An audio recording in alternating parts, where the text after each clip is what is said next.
వాళ్ళది సొంతం అంటే జూలూరు గ్రామం, తర్వాత భూదాన్ పోచపల్లి మండల్, యాదాద్రి భువనగిరి జిల్లా. యాదాద్రి కదా, యాదాద్రి భువనగిరి జిల్లా.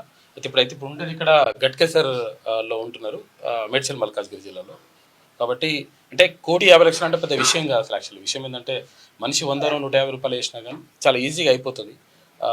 అంటే ఎంత అవకాశం ఉంటే అంత సహాయం చేయండి. లేకపోతే ఎవరైనా కొంచెం స్వచ్ఛంద సంస్థలు ముందుకు వస్తే ఇంకా సంతోషం, కొంచెం భారీ మొత్తంలో ఇస్తే ఇంకా సంతోషం. దాని గురించే వెయిట్ చేస్తున్నారు. అంటే అక్కడ ఏపీలో 16 కోట్ల రూపాయలు అయితే కూడా 16 కోట్ల రూపాయలు వాళ్ళు ఫండింగ్ చేసి మొత్తం మీద ఆ పాప ప్రాణాన్ని కాపాడిండ్రు.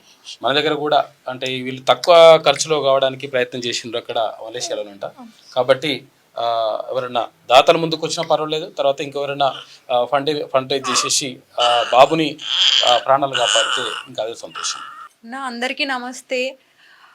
మాకు ప్రతి ఒక్కరూ సపోర్ట్ చేస్తారని మేము ఎక్స్పెక్ట్ చేస్తున్నాం. మేము ఏ కాలేజ్కి వెళ్ళినా, ఏ స్కూల్స్కి వెళ్ళినా మమ్మల్ని అసలు రానివ్వట్లేరు. మాకు ఒక్కొక్క రూపాయి చాలా ఇంపార్టెంట్ అనమాట. బాబుకి నెక్స్ట్ మంత్ 13th బాబు బర్త్డే అనమాట. ఆ బర్త్డే లోపు మేము ఇంజెక్షన్ వేపియాలని మేము అనుకుంటున్నాం. ఒక ఆడబిడ్డగా నేను బయటకు వచ్చి వాళ్ళకు ప్రయత్నం చేస్తున్నా.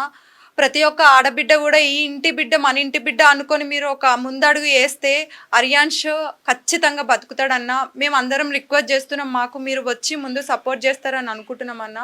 ప్లీజ్ అన్న బయటకు వచ్చి మాకు సపోర్ట్ చేయండి, మీకు తోచినంత సహాయం చేయండి అన్న.